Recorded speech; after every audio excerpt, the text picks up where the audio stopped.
ಕಾವೇರಿ ನೀರನ್ನು ತಮಿಳುನಾಡಿಗೆ ಭಾಗಕ್ಕೆ ಬಿಡದಂತೆ ಒತ್ತಾಯಿಸಿ ಚಿತ್ರದುರ್ಗದಲ್ಲಿ ಪ್ರತಿಭಟನೆ ನಡೆಸಲಾಯಿತು. ಇನ್ನು ಸಮೃದ್ಧಿ ಕರುನಾಡು ರಕ್ಷಣಾ ವೇದಿಕೆ ವತಿಯಿಂದ ಜಿಲ್ಲಾಧ್ಯಕ್ಷ ರಂಗಸ್ವಾಮಿ ಅವರ ನೇತೃತ್ವದಲ್ಲಿ ಪ್ರತಿಭಟನೆ ನಡೆಸಿದ್ದಾರೆ. ಇನ್ನು ಕಾವೇರಿ ವಿಚಾರದಲ್ಲಿ ಹಿರಿಯ ಹೋರಾಟಗಾರ ವಾಟಾಳ್ ನಾಗರಾಜ್ ಕರ್ನಾಟಕಕ್ಕೆ ಬಂದ್ ಕರೆ ಕೊಟ್ಟಿದ್ದು, ಇದೇ ಸಂಘಟದ ವತಿಯಿಂದ ಬೆಂಬಲಿಸಿದೆ. ಮೆರವಣಿಗೆ ಮೂಲಕ ಬಂದು ಪ್ರತಿಭಟನೆ ನಡೆಸಿದ್ದಾರೆ. ನಮ್ಮ ಕರ್ನಾಟಕ ರಾಜ್ಯಕ್ಕೆ ಮೊದಲಿನಿಂದಲೂ ಕೇಂದ್ರ ಸರ್ಕಾರವು ಹಾಗೂ ರಾಜ್ಯ ಸರ್ಕಾರವು ನಮಗೆ ಅನ್ಯಾಯ ಮಾಡಿದೆ. ಈಗ ತಮಿಳುನಾಡಿಗೆ ಕಾವೇರಿ ನೀರನ್ನು ಪ್ರತಿನಿತ್ಯ 12,000 ಕ್ಯೂಸೆಸ್ ನೀರನ್ನು ಬಿಡಲು ತೀರ್ಮಾನಿಸುತ್ತಿದ್ದು, ಇದು ನಮ್ಮ ರಾಜ್ಯಕ್ಕೆ ಅನ್ಯಾಯ ಮಾಡುವ ವಿಚಾರವಾಗಿದೆ.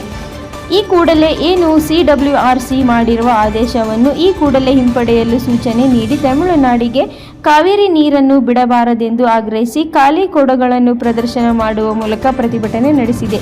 ಜಿಲ್ಲಾಡಳಿತ ಮೂಲಕ ಸರ್ಕಾರ ಮನವಿಯನ್ನು ಸಲ್ಲಿಕೆ ಮಾಡಿದ್ದಾರೆ. ವರದಿ ಹರೀಶ್, ಚಿತ್ರದುರ್ಗ.